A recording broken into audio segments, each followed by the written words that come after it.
Hi guys, for today's video, ayan, at the same time is panibagong vlog na naman dahil panibagong araw at panibagong oras. So panibagong vlog na naman guys. So ngayon nga pala is Wednesday, June 19. So ngayon guys is, ayun, nakalat yung aming sala and ngayon, morning at 9:30 in the morning. So kalat yung aking sala guys dahil katatapos ko lang magwalis at bulatakas hanggang dito sa sala. And ngayon is pupunasan ko ng tubig yung sahig guys dahil medyo masama yung aming panahon. Yung amin naman, ang sahig naman dito sa sala is parang nag-sticky-sticky siya guys, yung moist. Kaya gusto kong alisin yung moist, kaya anuin ko siya ng basahan na tubig. Ayun, paano ba i-explain? Ayun na nga guys, pati na rin yung bintana, pupunasan ko na din. And yung cabinet, dahil marami ng alikabok, isang linggo yung hindi na linisan. At yun nga katatapos ko lang, 2 days pa lang itong aming covers ng upuan. Ngayon, madumi na naman guys, dahil yung aming asong siyasi, dito yan natutulog sa sala sa gabi. Pag saka ko na 5 o'clock, 6 o'clock, napunta na yun dito sa hotel. Dito yan talaga siya sa upuan natutulog guys. So kahit ano yung upuan dyan yan siya natamitawi. So may mga yung alikabok, niya, mga balahibo. So ayun na guys, at bala ko na din na naman siyang lalabhan. Pero napapagod na ako guys, maglaba dahil 2 days pa lang yan. Wala kasi kung wala siyang extra. Bali, bibili pa ako ng tela, gagawin ko pa siya ng extra ng cover. Yun ang plano ko. Pero dahil mahal yung cover ng yung tela lang para sa upuan, kaya hindi pa nabili guys. And ayun, dami kong sinasabi. Bala ko rin palitan yung aming cortina at cover ng stereo. Pero sa kanila lang guys, kasi maglalaban na naman ako pag papalitan ko sila ng cover at ng cortina. And yun na nga, mag-umpisa na ako guys, dahil marami ko nang sinasabi. Marami na akong sinasabi. So, let's go! So, ayan guys, uunahin ko muna yung bintana sa pagpunas. And mag-start na ako.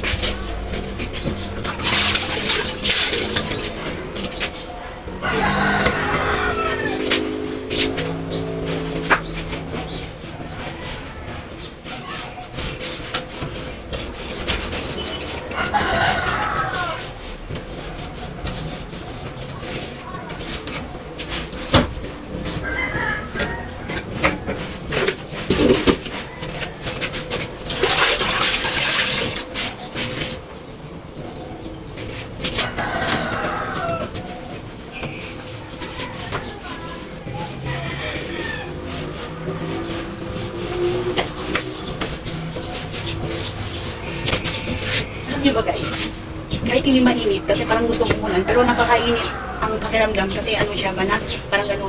Tumutulo yung ko, pawis. Grabe, tingnan nyo guys, pinawisan na yung mga braso. Nahigod na ako sa pawis guys, ito pa lang yung ginagawa.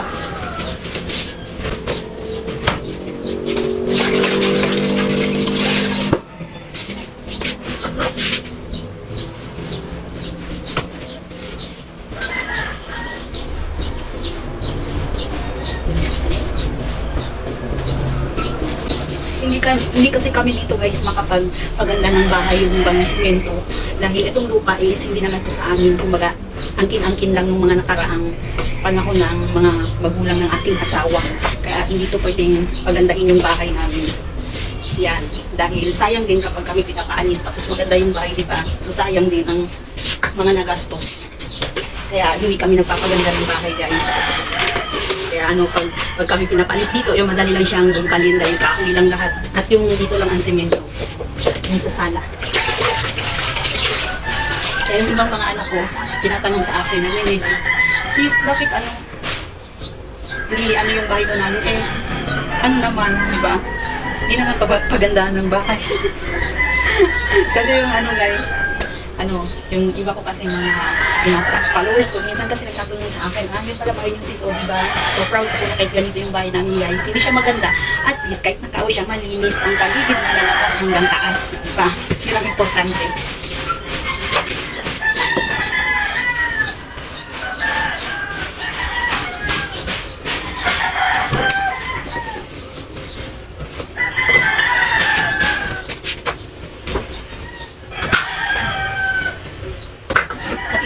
Bahay namin guys, bahay ito ng aking magulang ng aking asawa. Pinapatira lang kami dito, layo na kami bahay. Pero ilang years na kami dito guys, mula nung panganay ko ay, months pa lang yung panganay ko, dito na kami nakatira. Tapos, panganay ko ngayon is 22 years old na, so medyo matagal na rin. Dahil may iba silang bahay guys, yung aking, biyanan, meron silang ibang bahay. At doon, kanilang lupa, yung maganda yung bahay nila, napakalaki, bungalow. So kami lang dito din magpapaganda ng bahay. Dahil na, dito ang lupa sa amin, kaya yun, sayang din, di ba? Pag magpapaganda ng bahay. Ang dami kong sinasabi. Kwento-kwentuhan lang habang nagpupunas, naglilinis, di ba guys? Yung itsura ko, malagkit. Puno ng pawis.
Ayan, tapos na ako sa bintana.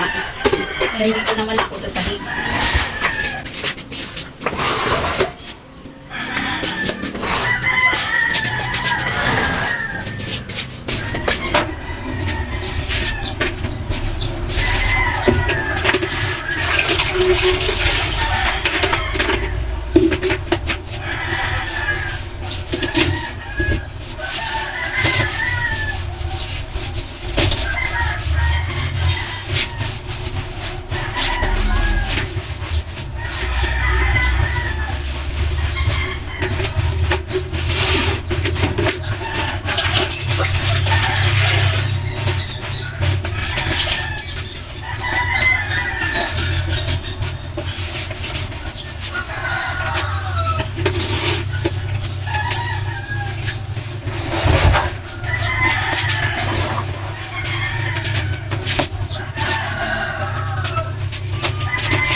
Ano to siya dati guys, bali floor wax yung nilalagay ko dito. So bilang masama lagi yung panahon ngayon, hindi pwedeng lalagyan ng floor wax dahil nag-moist yung sahig.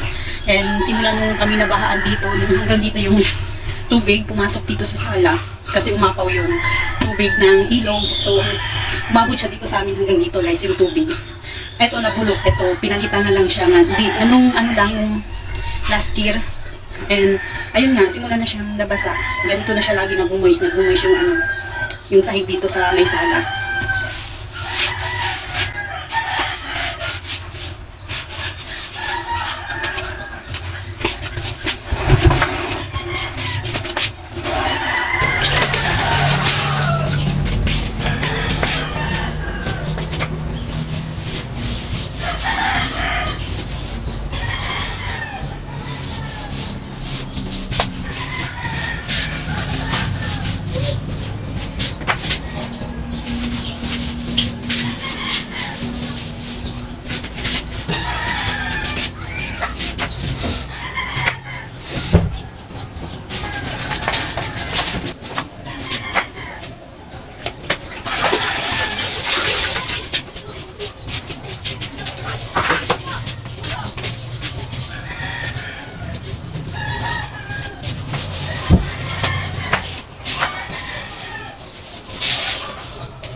Ngayon, yung ano naman ang susunod ko yung aparadero.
pawis.